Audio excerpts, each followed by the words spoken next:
poinnya kalau kita udah tahu siapa yang bakal menang, yang ngapain juga bikin pilkada kan gitu. Ya itu tadi, Ferry Amsari kan bilang begitu. Kalau ujungnya sudah direkayasa, ya udah kasih aja. Jadi kalau baca putusan itu memang ada beberapa hal yang janggal ya dari sudut keilmuanku.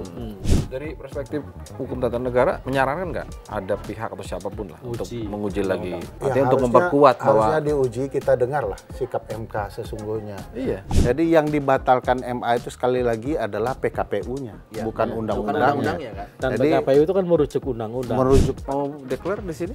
insya Allah Ada rencana? Coba tolong Udah dipastikan. Ferry, pulang dari Lanturan akan langsung bikin gugatan Langsung, untuk apakah jadi menguji karena- undang-undang pilkada. Yes. demi rasa cinta kita ke Mas Kaisang ya.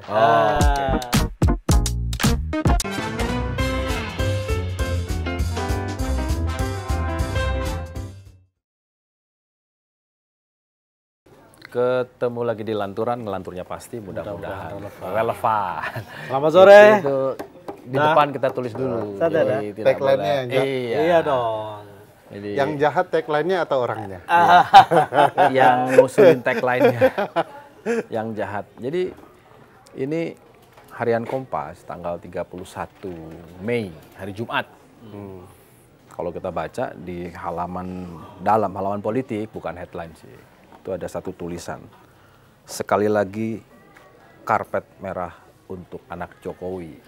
Ngeri. Kata Takib harusnya judulnya bukan karpet merah Mas, tapi karpet terbang Aladin. Karena lebih instan. Karena Lebih instan, cepat, lebih lebih cepat. cepat. Iya. Bang Ferry, udah tahu kan mau apa kan? Ya? Tapi istimewa sih Lanturan sore ini gitu ya. Karena kita mengundang bintang film yang Aduh. lagi naik iya. daun. Lagi. Nanti Lagi naik atribusinya jangan pengamat ya. Nggak usah pemain film aja. Aktor. Aktor aja, aktor. Nanti kita bisa Aktor elaborasi. hampir dapat Piala Citra. Iya, iya. Lumayan. Biar puas kalian. Iya. Pemeran pemersatu terbaik. udah diintelin berapa orang? Aduh.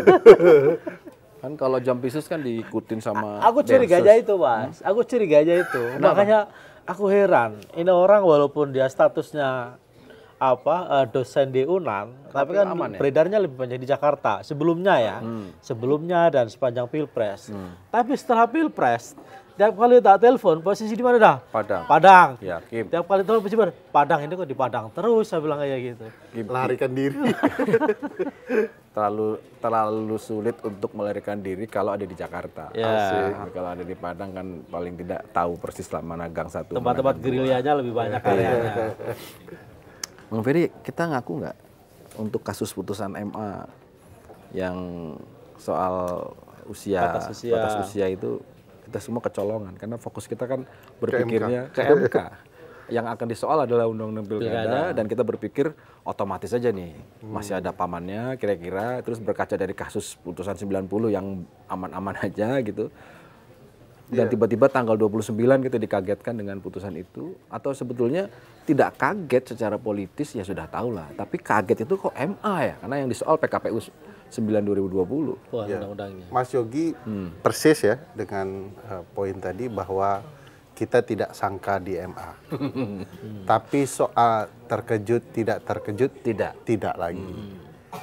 Saya pakai analogi ini sudah kayak film remake ya. Film lama diulang kembali, aktornya aja yang diganti. Tapi substansi cerita, jalan cerita dan segala macamnya sudah sama persis. Jadi kalau baca putusan itu aku ketawa sendiri, memang ada beberapa hal yang janggal ya dari sudut keilmuanku. Karena itu kan gagasan pengujian di Mahkamah Agung itu adalah pengujian peraturan perundang-undangan di bawah undang-undang terhadap undang-undang. Kurang lebih mau cek apakah peraturan di bawah undang-undang itu sesuai nggak dengan undang-undang di atasnya. Problematika dan lucunya ini nggak lucu betul ya. Pasal 7 itu bicara syarat usia calon gubernur, bupati, dan wali kota gitu ya. Persis sama soal syarat itu ada di pasal 4 PKPU. Sama persis. Lalu kalau diuji apa bedanya gitu ya? Kalau beda kan baru dibatalkan, diubah dan segala macam. Ini sama persis. Jadi bagiku kalau kita berpikir Mahkamah Agung tidak tahu model bisnis proses pengujian di Mahkamah Agung, kayaknya terlalu konyol juga kita. Aku yakin tahu, tapi ya ini mengakomodir kepentingan politik menuju November nantilah. Gitu. Lucunya negeri ini. Lucunya. Kalau Bintang film merujuknya kita judul pakai kita pakai keterangan resmi dari juru bicara MA ya. Jadi diterima, terregister itu tanggal 23 Mei di Kapanitraan. Kemudian 23, 24, 25, 26, 27 sudah mulai terbentuklah majelisnya.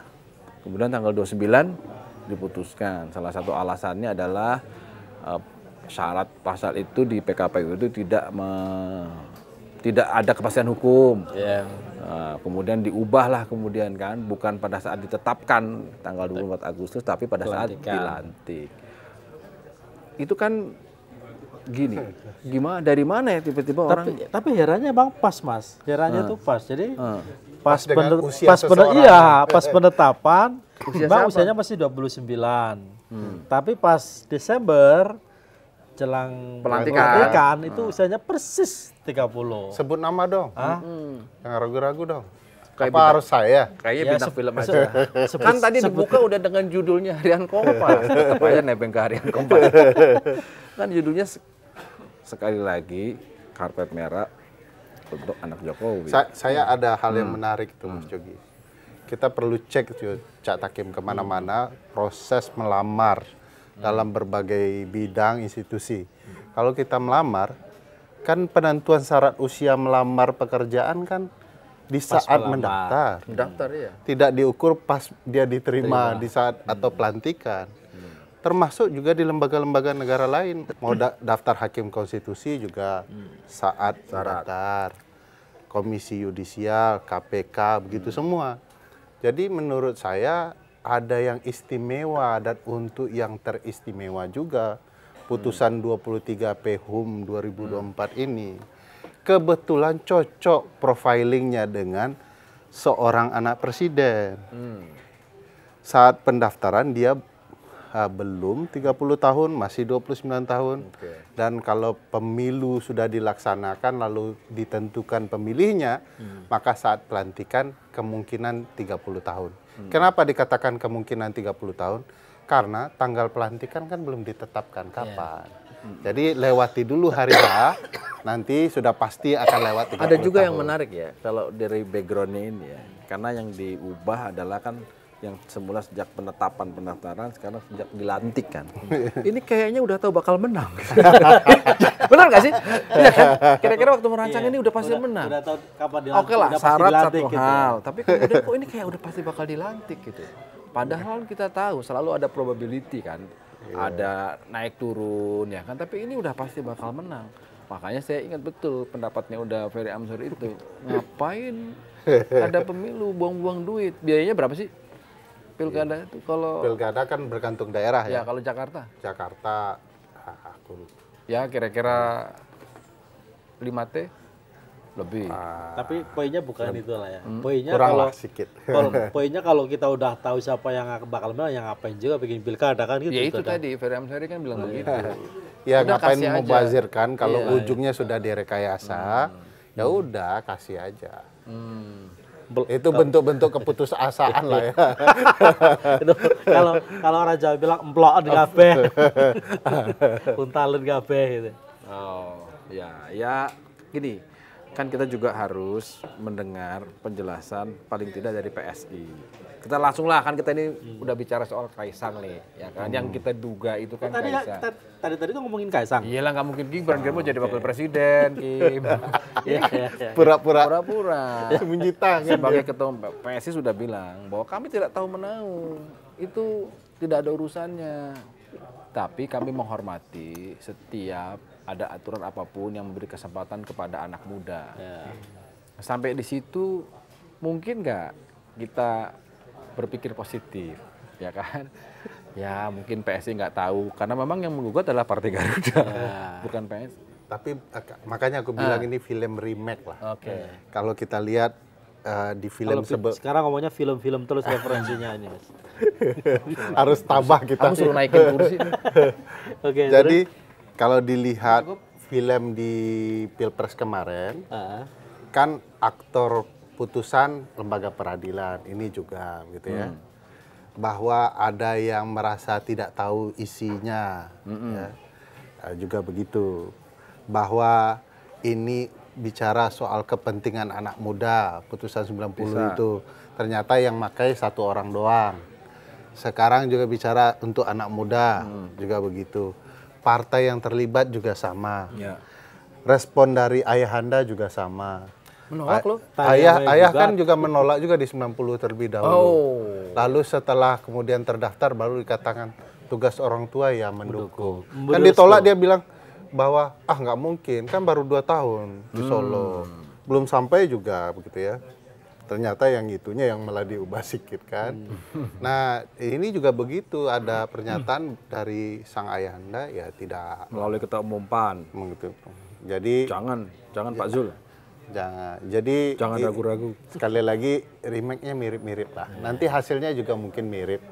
Makanya kita bilang ya kalau begini cara Dah bentar lagi bikin Dirty Food jadi 2. enggak. Kalau iya juga nggak apa-apa. Ampun. Nggak, tidak ada. Gini, seandainya itu diberlakukan tidak di Pilkada 2024 mungkin lain cerita ya. Itu akan sangat wise, bijaksana. Persis ketika tuntutan publik putusan 90 di MK diberlakukan untuk periode berikutnya. Begitu juga sekarang. Jadi di dalam ilmu kepemiluan ada istilah namanya parcel principles. Itu terkait kasus Parcel versus Gonzales di Amerika. Karena sering sekali pengadilan itu mengubah sistem pemilu menjelang pemilu itu sendiri. Maka kemudian Mahkamah Agung kemudian memutuskan untuk melarang perubahan-perubahan sistem pemilu menjelang pemilu itu sendiri. Karena motifnya pasti soal bagaimana membuat sistem itu menguntungkan pihak tertentu, dihentikan. Nah, sebenarnya kita sudah mengingatkan ini lama, nggak boleh, tidak bagus dalam demokrasi sistem menjelang pertandingan baru diubah. Makanya dulu kita pernah pakai alasan, nggak ada tuh dalam pertandingan apapun orang mau bertanding diubah aturannya. Nah, begitu juga dengan pemilu kita main ubah-ubah beginian kan sudah ketahuan ini arahnya akan menguntungkan yang mana. Dan siapa yang akan menikmati ini? Jadi siapa yang diuntungkan? Ya masih yang sama, dari keluarga yang sama. Itu Makanya dengan asumsi kalau mencalonkan ya. kalau mencalonkan. Apa ya kira-kira penjelasannya kalau ternyata nggak mencalonkan pada akhirnya? Jadi yang aku khawatirkan bukan soal kalau tidak mencalonkan. Tapi apa penjelasan istana kalau mencalonkan? Karena kalau tidak mencalonkan ya syukur, itu bicara Penjelasan publik. istana ya sama seperti sebelumnya kan, katanya remake aja katanya. Orang tua hanya memberi restu, Memberi restu, mendukung, mendoakan yang terbaik. Iya, betul. Dan ada kebutuhan. Enggak, kenapa kita menyampaikan ini? Karena bagaimanapun kan penjelasannya dari MA, ya boleh tidak setuju, tapi bagaimanapun itu penjelasan resmi.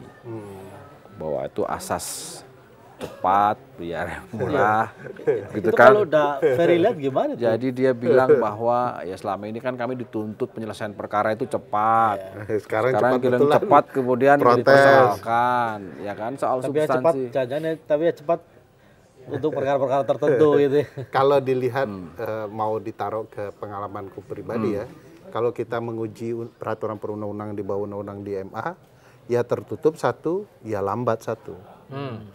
Nah, kalau kita bandingkan dengan putusan ini cepat banget begitu ya.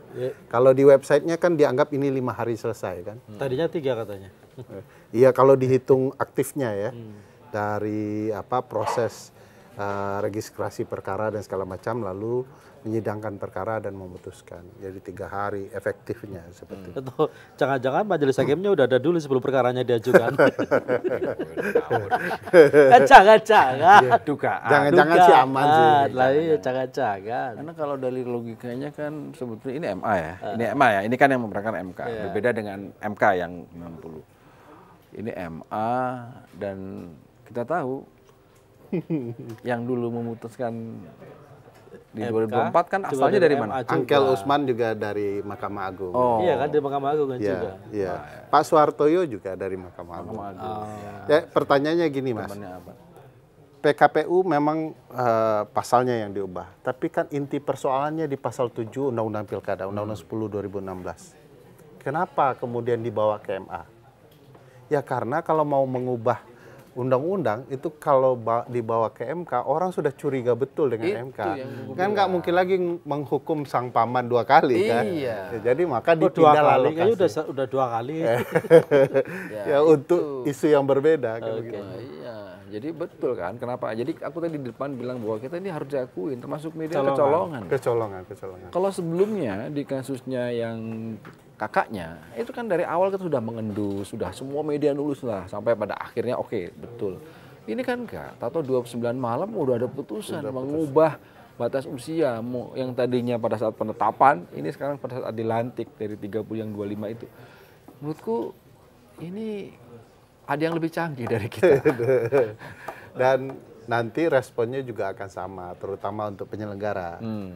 Ya kami pada dasarnya ya, mengikuti dan mematuhi putusan peradilan, sehingga ya kami akan jalankan bisa. Tapi gini, apa sih sebetulnya ini penjelasannya ya? Apa sih yang paling terganggu ya, atau yang paling diganggu dengan putusan ini?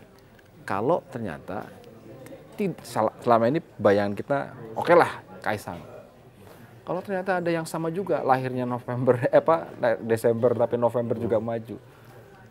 Jadi kalau potensi orang mendapat keuntungan di putusan ini mungkin karena ada 454 daerah yang akan berkompetisi. Tapi kalau kita perhatikan, kalau skopnya provinsi untuk gubernur akan ada 37 daerah. Satu Yogyakarta kan tidak. Nah 37 itu kita lihat saja dari calon-calon soal usianya. Usia, nggak ada yang. Nah potensi itu akan sangat kecil ya. Orang yang sebelum pendaftaran belum sampai 30 dan setelah selesai pemilu untuk pelantikan dia akan 30. Nah ini makin.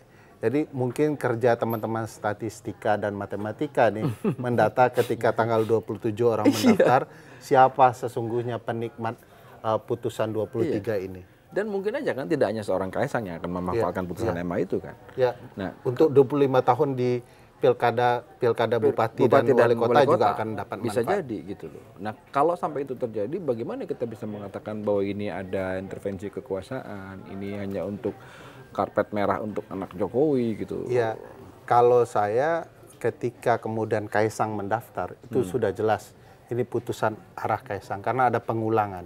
Oke. Ya, jadi kalau pakai teori kejahatan berulang ya, selalu ada motif yang sama dan modus yang sama.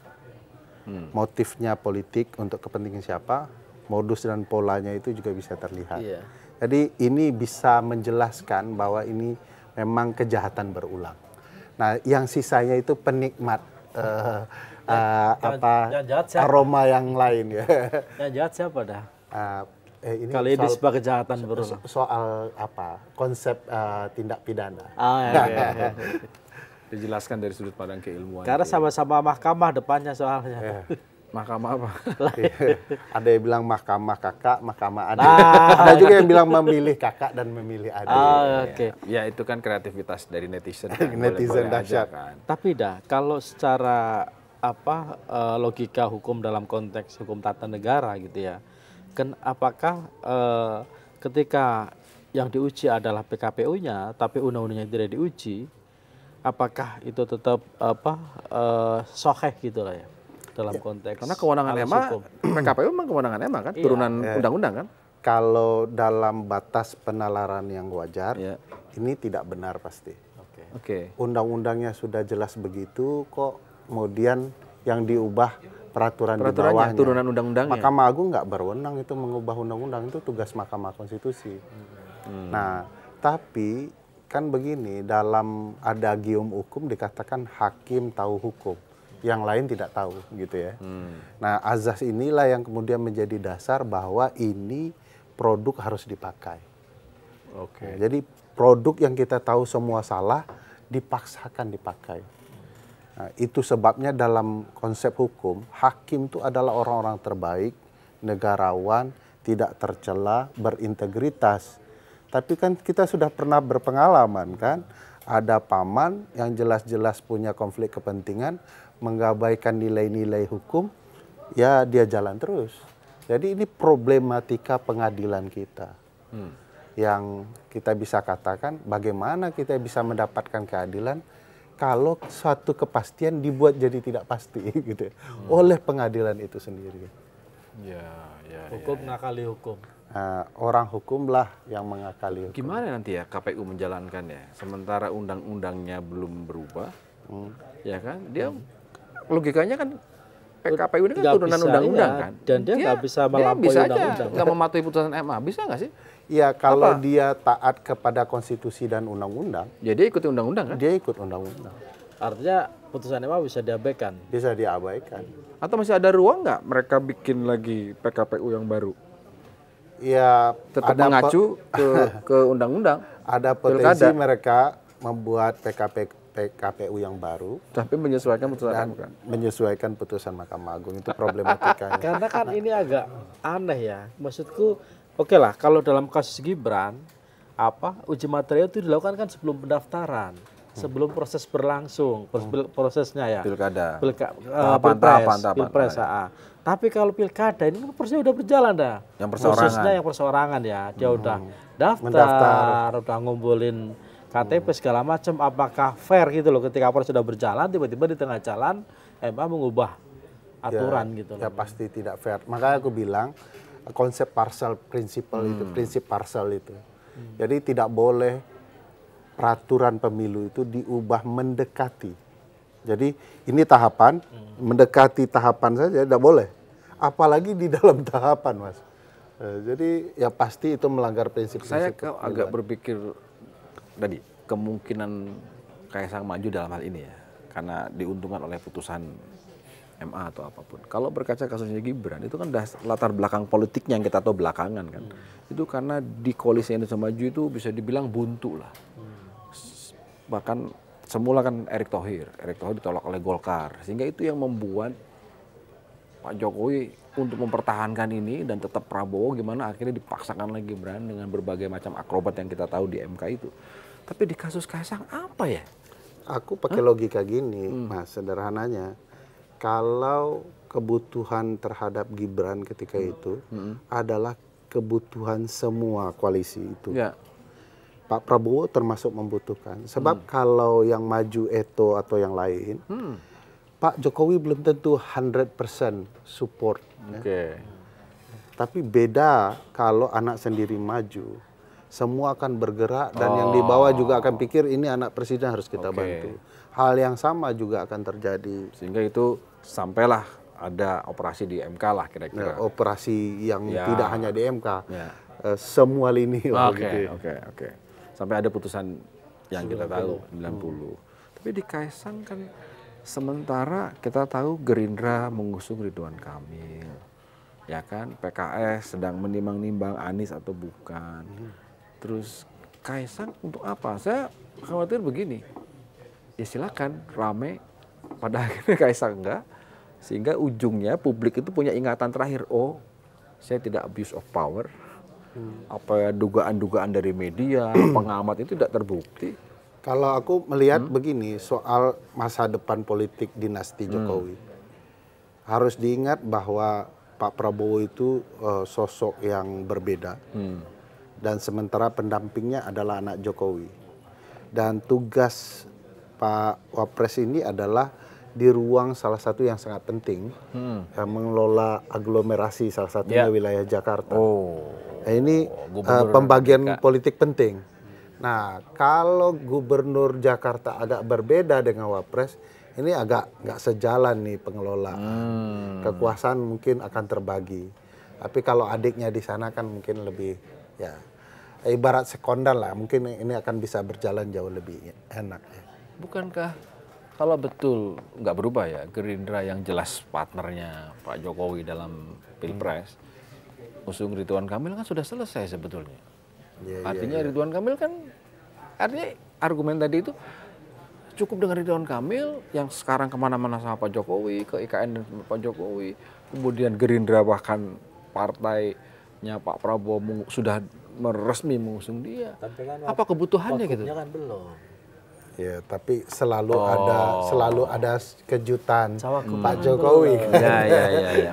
Kalau nggak bikin kejutan bukan Pak Jokowi. Bukan Pak Jokowi. Kejutan. Tapi kita jadi mikir, Mas. Buat apa kita capek-capek pusing-pusing belajar hukum kalau ujung-ujungnya kayak gini. Tanya lah, tanya dari sudah pernah diusulkan di depan sidang Mahkamah Konstitusi. Aku bicara betapa kacaunya proses pembentukan undang-undang.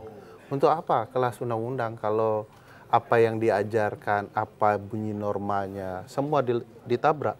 Kalau MK mengabaikan, ya mari kita bubarkan kelas ilmu perundang-undangan. Begitu juga hukum. Kenapa justru kasus-kasus seperti ini justru memperkuat kajian-kajian di semua kampus. Betul. Gitu. Artinya kita tidak hanya menyerah hanya gara-gara ini. Ini kan semua itu, kalau kita ingat mungkin tahun 80, 90 nggak ada yang membayangkan suara tumbang. Tapi 98 dengan saya justru terus sekarang yang mau tumbang siapa? Aku sepakat pembicaraan tadi sebagai satir yang memicu perlawanan, penolakan terhadap permasalahan. Membangun kesadaran publik. Bentuk keputusasaan. Jangan diperjelas, tolong. Jangan diperjelas. Artinya sekarang udah beres, habis pemilu ngomongnya itu jadi ada kita kan ada kepentingan yang lebih besar lagi. Bagaimana pemikiran-pemikiran dari Bang Ferry, dari Bivitri, dari kawan-kawan lain lah yang memang sama-sama ingin menjaga bahwa harus punya yang namanya penghormatan terhadap hukum, tata negara, konstitusi. Itu juga sampai ke grassroots, generasi-generasi yang kata orang-orang sebut generasi rebahan juga paham. Jadi ini melihatnya jalan panjang gitu. Yang kedua, ya kalau kemudian ini dibiarkan, kemudian udahlah, percuma kita ngomong di banyak seminar, di banyak forum juga ternyata nggak mengubah putusan, ya makin menjadi-jadi. Kalau menurut Lantura. Kalau bicara blessing in disguise-nya, emang menarik. Kenapa? Dulu ketika 90, putusan 90, masyarakat ribut, netizen buat berbagai kreativitasnya mengkritik. Lalu kan kemudian agak dibelokkan dengan sanksi etik terhadap paman kan. Selesai gitu ya. Diredam Diredam. Nah sekarang publik heboh lagi, Cak. Marah lagi. Keluar berbagai kreativitas. Salah satunya ya mahkamah adik gitu ya. Dan ini menurut saya membangun kesadaran publik. Ada sesuatu yang tidak benar di Republik. Orang bicarakan itu. Dan itu meriah sekali di media sosial. Jadi ada semacam blessing lah ya. Tapi kalau blessing tanpa diikuti upaya membenahi apa yang sudah rusak, ya memang akan menimbulkan tanda tanya. Makanya kalau menurutku ya, suara-suara dari kampus terhadap akrobat-akrobat yang kita anggap ajaib, yang kita anggap karpet terbang itu, ya harus terus dan didokumentasikan oleh semua pihak. Karena pada akhirnya kan ini bagian dari perjalanan sejarah Indonesia. Betul.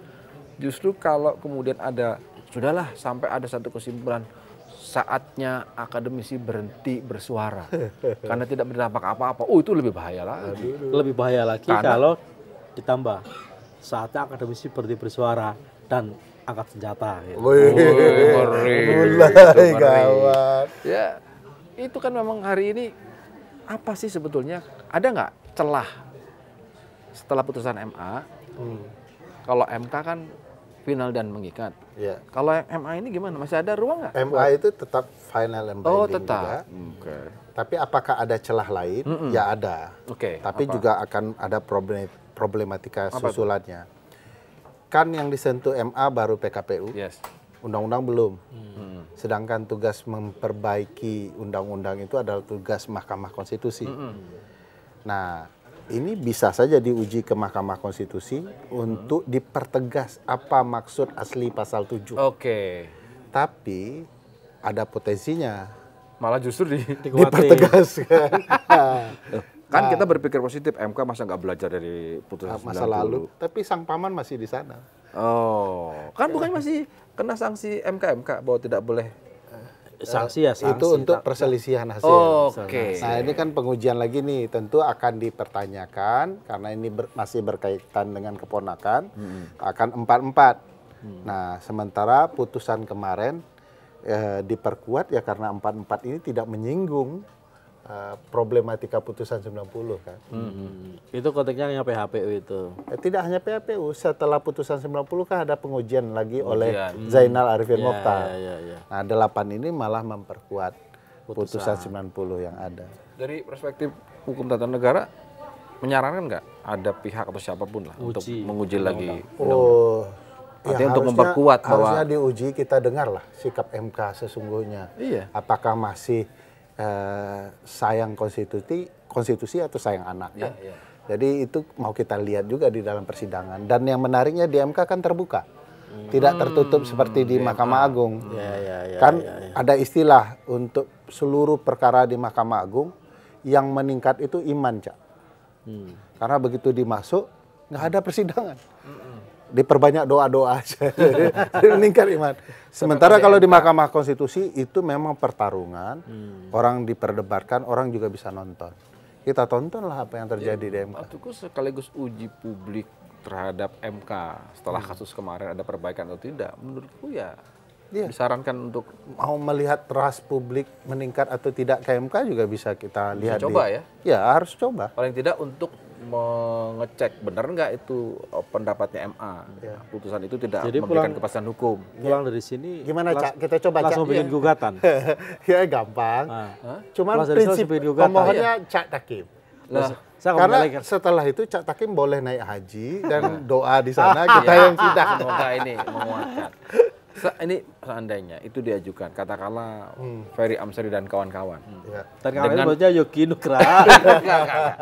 Ini kan kita dengan motivasi satu memberikan pelajaran kepada publik, menjalankan kewajiban sebagai warga negara, ya kan? Apalagi ada tambahan-tambahan beban akademik dan sebagainya. Itu diajukan. Tiba-tiba MK, wow, saatnya kita jangan terulang. Putusannya dalam memperkuat bahwa pasal ini tetap muat. Harapannya begitu, tetapi kalau putusan MK akan masih berlaku atau tidak? Enggak, kalau sudah putusan MK itu kan dasarnya betul yang diperbaiki, diperkuat gitu ya. Jadi yang dibatalkan MA itu sekali lagi adalah PKPU-nya, bukan undang-undangnya. Dan PKPU itu kan merujuk undang-undang. Merujuk pada undang-undang. Jadi kalau MK kemudian mempertegas maksud dari pasal 7 Undang-Undang Pilkada selesai itu semua. Kalau gitu masih ada waktu nggak nih? Nah, problematikanya kita itu hanya bisa mengajukan perkara pengujian undang-undang setelah PHPU Pileg selesai. Itu di akhir bulan Juni. Jadi awal Juli. Minta sidang cepat, kalau dikejar oleh keadaan yang mendesak, MK selesaikan sebulan ya masuk akal. Jadi sebelum Agustus sudah ada putusan. Bisa.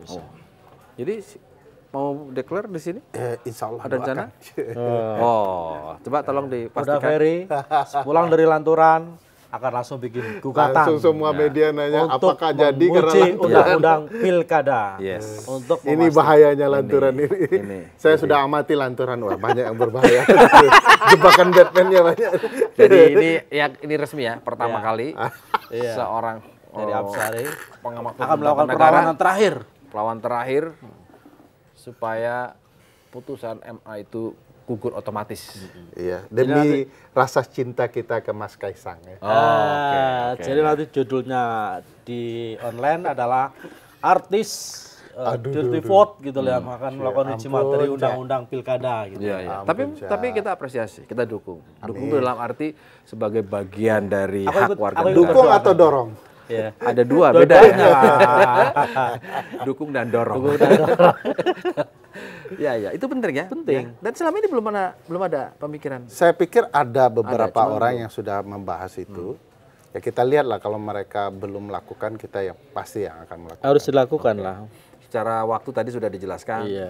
cukup ya. Ya kan tadi bilang nggak boleh putus asa, nggak boleh menyerah, kan seperti itu. Ya ini salah satu bentuk ikhtiarnya kan seperti itu. Jadi perlawanan paling terhormat nih ya. Artinya dengan melakukan jalur-jalur yang sudah tersedia. Berapa banyak sih orang kena jebakan Batman di lagu selama ini? Akhirnya nggak diralat sih. Tapi bagus. Kalau saya kan sebagai jurnalis lemah-lemahnya Iman kan ngompori aja. Dan itu jangan-jangan Mas Budiman Tandurjo bisa ikut ya? Bisa diajak. Bisa diajak. Bisa diajak. Iya. Oh, beliau sudah cocok jadi ahli MK loh. Nah. Oh iya. Kan tulisan buku-bukunya. Nah, Dan itu kan penggugat kan boleh siapa aja kan, warga negara. iya kan. Pemohon istilah. Legal standing kan, punya legal standing kan, setiap warga negara punya legal standing. Punya kan. Karena terkait dengan pilkada. Dulu sangat terbuka, sekarang sudah diperkecil oleh MK. Oh gitu, ada apa tuh? Ruang legal standingnya itu. Iya, dulu kan membayar pajak melalui bukti NPWP, Oke. nomor pokok wajib pajak, sudah memperkuat posisi legal standingnya. Dan kalau Mas Budi sih layak saja, karena dia bukunya bicara itu, dia wartawan yang concern di isu Mahkamah Konstitusi. Punya legal standing. Iya, cocok lah. Ya, Mas Budiman. Mas Budi. Nah, cocok ya. Mas Budiman, 2 kali saya dijebak orang ini. Sudah 2. Satu lagi siapa mau ngajak siapa kira-kira? Saya pikir teman-teman yang di giat isu kepemiluan sangat concern. Perludem sudah bicara soal itu. Iya, maksudku. Biasanya Perludem super cepat itu. Ya. Jadi senjata tameng saya adalah Perludem. Biasanya langsung. Jadi Kim kira-kira gugat atau judicial review ke MK atas undang-undang pilkada nanti itu adalah perlawanan terakhir terhadap putusan MA soal PKPU 9/2020. Iya, sebelum kembali ke kampus. Iya, sebelum mulai kampus. Ya, harus kembali terus ke kampus. Itu berarti mungkin kira-kira Juni ya setelah PHPU legislatif. Akhir Juni ini selesai, jadi awal Juli harus masuk itu. Oke. Karena bisa juga dimasukkan sekarang, proses registrasinya akan Tetap dilakukan, nanti. tapi sidangnya akan tetap Juli. Menurut saya sih nggak apa-apa, lebih cepat lebih baik dimasukkan sekarang biar rame, itu kan public aware. Dan ada bagusnya momentumnya. MK masih punya contoh. Asas cepat. Murah itu mencontoh MA putusan kemarin. MK tidak punya biaya. Kalau di MK banyak biayanya. Ada biaya. Saya lihat biaya kemarin itu 1 jutaan berapa gitu ya. Kalau MK tidak. Tidak ada. Tapi maksudnya memutuskan cepat kan sudah ada contoh MA. Oh sudah. Ya. Tidak hanya MA, MK pun pernah sudah cepat? Ada contohnya. Oh, di kasus apa? Di kasus dulu KTP dan paspor untuk tanda pengenal dalam pemilu. Refli Harun 3 hari cuman. 3 hari? Oh, berarti punya riwayat. Tapi tetap sidang. Ya sidang. Itu kelebihan MK. Kalau MA kan tidak ada. Sidang Sidang mungkin kita nggak tahu. Ya, mungkin kalau aturan tahu kan bisa kayak gini sidangnya. Mungkin aturannya kebalik. Putusan dulu baru sidang. Sidang dulu. Nah, maksudnya kan ini untuk membedakan dengan MK. Untuk membedakan dengan MK. Kalau MK mendaftar registrasi. Silakan menjelaskan. Kami mengerti kok maksudnya tadi. Iya. Malah ngegugin ya. Aku tadi udah bilang, jangan-jangan majelis hakimnya udah ada dulu sebelum gugatannya masuk. Ini udah ada putusan. Cuman merespon, hanya merespon aja, membedakan. Enggak lah, semuanya kan juga tetap tahapannya. Merespon atau keluar apa yang di hati. Apa yang sudah jadi. Oke, perlawanan itu ada. Kemudian publik nih, kan kita tidak hanya bisa melihat sporadis. Kita patut boleh lega lah ketika di sosmed ada rame lah. Tapi kan belajar waktu pemilu kemarin kan sebenarnya seperti lewat aja gitu.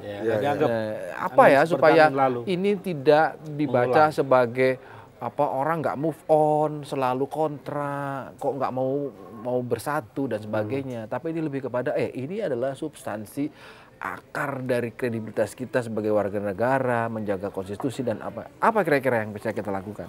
Ya, publik makin lama makin pintar ya. Dia sadar harus ada hal-hal yang kemudian bisa mengoreksi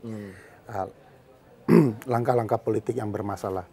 Di beberapa negara maju, publik pemilih merekayasa pemilunya sendiri. Saya contohkan Amerika ya, karena sistemnya sama. Biasanya kalau presidennya Republik, parlemennya diperbanyak Demokrat gitu sebaliknya gitu. Untuk mengoreksi jadi tidak ya ada penyeimbang. Atau kalau sudah Republik di pemilu sela mereka ganti Demokrat lebih. Jadi pembelajaran karena kalian nipu-nipu kami dalam pemilu, nih di pemilu sela kita ganti. 2 tahunan sekali kan mereka begitu. Nah, kita harus punya tradisi juga pemilih untuk merekayasa pemilu.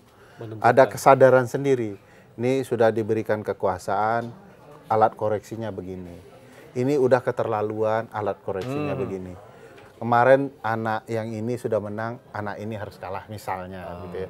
Jadi harus ada tradisi kepemiluan yang tumbuh di publik supaya kemudian ya tidak sewenang-wenang, tidak mengumbar kekuasaan, menyimpangkan kewenangan yang ada. Nah, ini memang peran publik sangat penting. Nah, sekali lagi ini tidak akan mudah juga. Karena yang kemarin itu sebenarnya bukan kalah publiknya, tapi terlalu banyak terlibatnya aparat penyelenggara pemilu dalam berbagai kecurangan. Kan kalau kita cerita itu ada penjabat kepala daerah, ada aparat, ada penyelenggara pemilu yang kemudian terlibat dalam kecurangan proses. Sehingga hasil yang muncul ya terlihat benar dan memang itulah angkanya. Tetapi sebenarnya rekayasa prosesnya panjang. Bukan tidak mungkin hal yang sama juga akan terulang, Mas Yogi. Kita tetap memberikan apresiasi kepada orang-orang seperti Uda Ferry Amsari yang akan melakukan yang ada ujungnya ini secara kalau dua ini secara motivasi ingin memberikan pembelajaran ke publik, termasuk tadi rencana yang baru saja disampaikan di sini akan melakukan judicial review terhadap undang-undang pilkada untuk menguji apakah betul pendapat MA bahwa PKPU 9/2020 itu tidak memberikan kepastian hukum. Nah, kita harus dukung tidak hanya Ferry Amsari tapi juga siapapun warga negara, ya kan? Nah, tetapi kita harus siap apapun keputusannya, ya kan? Bisa saja kalau ternyata MK itu mengatakan betul memang ini tidak memberi kepastian hukum, yang tadinya Ferry Amsari sebagai pemohon menjadi Ferry Amsori. Sampai ketemu di lanturan. Sampai ketemu di lanturan.